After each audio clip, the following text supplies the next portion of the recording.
A paz do Senhor para todos os ouvintes.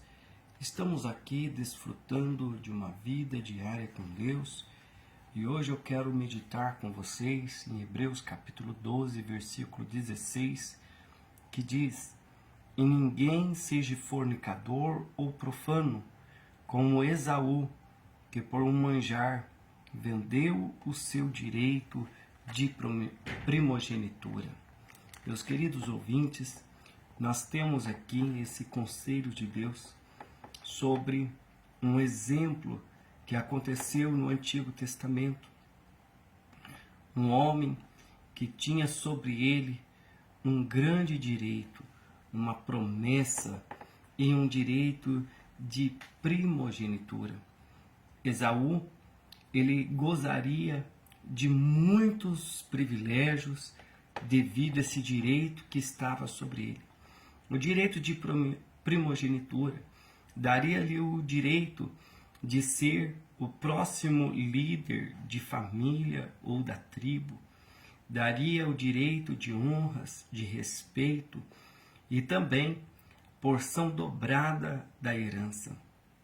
Mas Esaú, chegando cansado da caça, tinha passado um bom tempo caçando, ele chega na sua casa faminto e exausto, e está Jacó cozinhando um ensopado vermelho muito saboroso.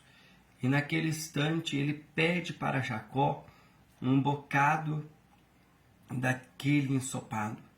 Mas Jacó diz: eu dou para você um ensopado com a condição de você me dar em troca o seu direito de primogenitura.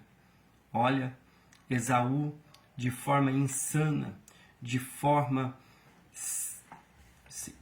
leviana, ele faz aquela troca absurda por causa de um prato de guisado, de sopa.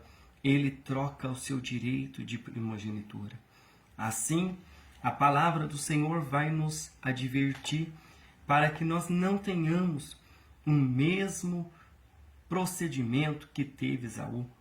Quantos meus amigos e irmãos que têm uma carreira maravilhosa, que têm uma vida abençoada, que têm um caráter respeitado, quantos que têm um nome honrado e quantos que têm muitos exemplos e ainda por vir um futuro brilhante, mas devido a uma paixão momentânea, devido a uma necessidade momentânea, uma paixão que arde dentro do peito, ele coloca tudo a perder.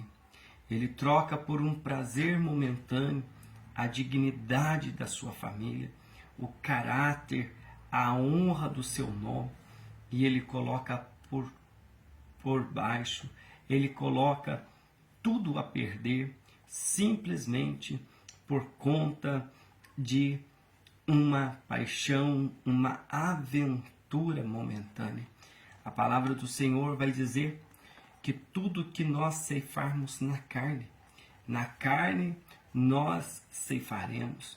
O pecado, ele aparece como um gatinho encantado, encantador, inofensivo, mas muitos se enganam pelo encanto do pecado e não imaginam que aquele gatinho pode se transformar num leão devorador.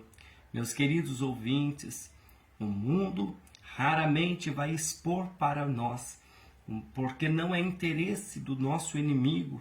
O inimigo das nossas almas não quer que nós saibamos a biografia que acontece na vida de um pecador. Ele só quer que nós sejamos enganados pelo encanto do pecado.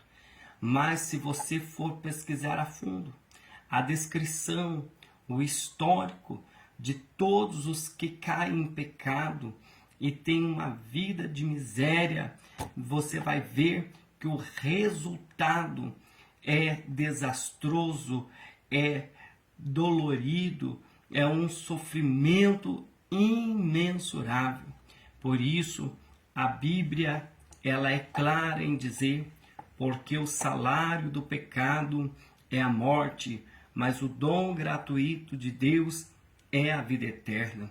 Assim como Saul, que achou que aquela fome era muito mais importante, ser naquele momento saciada, ele abrindo mão de uma grande promessa e direito, ele pôs a perder toda a sua futura vida. A Bíblia diz que ele chora, ele lamenta, mas não consegue mais recuperar o que tinha perdido. Como poderia ser diferente a vida de Esaú se ele soubesse lidar com a sua necessidade fisiológica, tivesse paciência e calma, ele teria suprido as suas necessidades de outra forma e não teria sofrido prejuízo daquela troca. Meu querido ouvinte, peça ao Senhor que te dê domínio sobre as suas necessidades, sobre as suas emoções, e não jogue fora aquilo que Deus tem te dado simplesmente por uma emoção momentânea, por uma paixão momentânea. Viva uma vida sóbria, viva com prudência, não coloque a perder aquilo que Deus tem te dado simplesmente por uma aventura. Calcule, seja prudente, não jogue fora aquilo que Deus tem te dado por coisas desprezíveis desta vida. Suporte as aflições, suporte as tentações, seja fiel ao Senhor, porque vale a pena aquilo que Deus tem nos dado, vale a pena preservar. A palavra do Senhor diz: guarda o que tens, para que ninguém tome a sua coroa. Resista ao pecado, resista às tentações e você será vitorioso. Que Deus te abençoe em nome de Jesus.